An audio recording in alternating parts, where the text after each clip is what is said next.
అక్కా, నేను లోపలికి రావచ్చా? ఓహ్ బబిత, లోపల రా. చెప్పండి, ఇక్కడికి ఎందుకు వచ్చారు? అక్కా, నేను నీతో ఏదో విషయం గురించి మాట్లాడాలని అనుకున్నాను. అవును బబిత, చెప్పు. అక్కా, నాకు నెలసరి నెలలో 2 సార్లు వస్తోంది. ఈ నెల 2న నాకు పీరియడ్స్ వచ్చాయి. మరియు ఈ ఉదయం నాకు మళ్ళీ పీరియడ్స్ వచ్చాయి. ఓహ్, అర్థమైంది. బబిత, చెప్పు, నీ పీరియడ్ సైకిల్ ఎంతకాలం ఉంటుంది? పీరియడ్ చక్రం రక్తస్రావం రోజు నేను 5 రోజులు రక్తస్రావం చేస్తాను.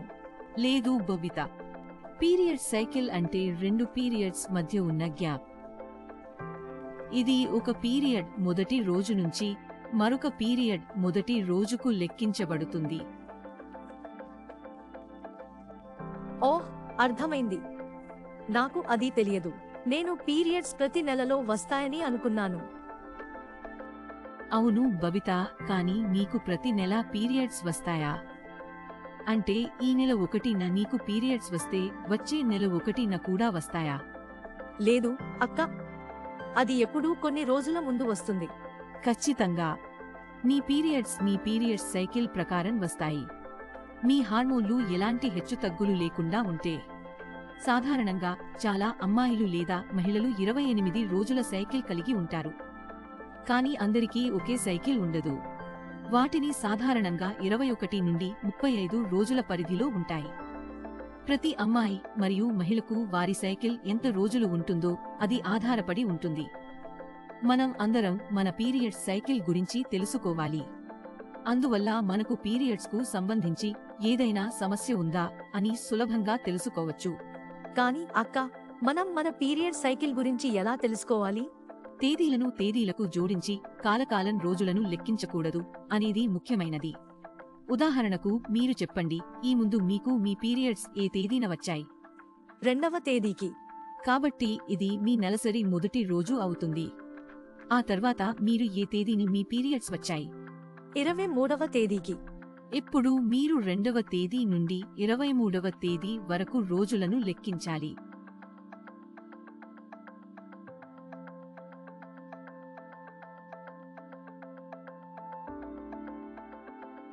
అక్కా, నేను లెక్కించడం ప్రారంభించిన 22 రోజులు అయ్యింది.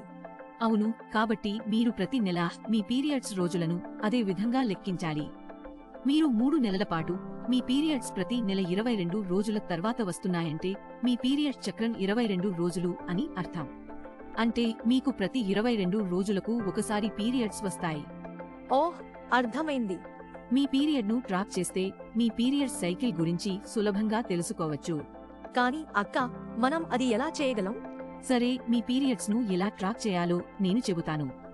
మీరు మై ఎంహెల్త్ యాప్ ద్వారా మీ పీరియడ్స్ను ట్రాక్ చేయవచ్చు. దీనికోసం మీరు ఎంహెల్త్ యాప్ను తెరవాలి. అక్కడ మీరు హోమ్ పేజీలో కాలాల ట్రాక్ చేయడానికి ఆప్షన్ చూడవచ్చు. మీరు అక్కడ క్లిక్ చేసినప్పుడు మీరు కాలాల ట్రాక్ చేయడానికి ఆప్షన్ను చూడగలరు. దానిపై క్లిక్ చేయండి. అప్పుడు ఇక్కడ మీరు మీ పీరియడ్స్ తేదీని నమోదు చేయాలి. అంటే మీ పీరియడ్స్ వచ్చిన తేదీని నమోదు చేయాలి. మీ పీరియడ్స్ ఇంకా కొనసాగుతున్నాయా అంటే మీ పీరియడ్స్ ఇంకా కొనసాగుతున్నాయా అని చూడటానికి బాక్స్పై క్లిక్ చేయాలి. లేదా మీరు మీ పీరియడ్స్ ముగిసిన తేదీని దిగువన నమోదు చేయాలి. మీ పీరియడ్స్ సమయంలో ఏదైనా లక్షణాలు కనిపిస్తే, ఈ నెలలో మీకు చాలా కడుపు నొప్పి వచ్చినట్లయితే లేదా మీరు తక్కువ రక్తం కోల్పోయినట్లయితే ఇలాంటి సమస్యలను ఇక్కడ రాయవచ్చు. ఆ తర్వాత కాలాల ట్రాక్ చేయడానికి ఆప్షన్పై క్లిక్ చేయండి. ఈ విధంగా మీ పీరియడ్లు ట్రాక్ చేయబడతాయి.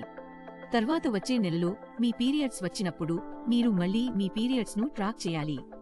ఇలా చేయడం ద్వారా మీ పీరియడ్స్ వచ్చిన తర్వాత ఎంత రోజులు అయ్యిందో సమాచారం పొందవచ్చు. దీనిని ఉపయోగించడం ద్వారా మనం మన పీరియడ్ చక్రాన్ని సులభంగా తెలుసుకోవచ్చు. ఇది కాకుండా ఇంకా చాలా ఇతర ప్రయోజనాలు ఉన్నాయి. ఉదాహరణకు, ఒక మహిళ తన గర్భధారణను ప్లాన్ చేయాలంటే ఆమె ఈ ద్వారా సులభంగా తన అండోత్సర్గం తేదీని తెలుసుకోవచ్చు. మరియు వచ్చే నెలలో ఏ తేదీ కాలాలు రాబోతున్నాయో మాకు సమాచారం 2 లేదా 3 రోజుల ముందుగా నోటిఫికేషన్ ద్వారా అందుతుంది. ఇది మా PMS తేదీని గుర్తించడం సులభం చేస్తుంది. మరియు ఏవైనా సమస్యలు ఉంటే మన గత కాలాలన్నింటి రికార్డులను డాక్టర్కు చూపించవచ్చు. ఇది డాక్టర్కు మన సమస్యలను అర్థం చేసుకోవడం సులభం చేస్తుంది. ఓ వావ్ దీదీ, ఇది ఎంత మంచి యాప్! ఇప్పటి నుండి నేను ప్రతి నెల నా పీరియడ్స్ను ట్రాక్ చేస్తాను మరియు దాని గురించి నా స్నేహితులకు చెబుతాను. ధన్యవాదాలు దిది, మీరు చాలా ఉపయోగకరమైన సమాచారం ఇచ్చారు.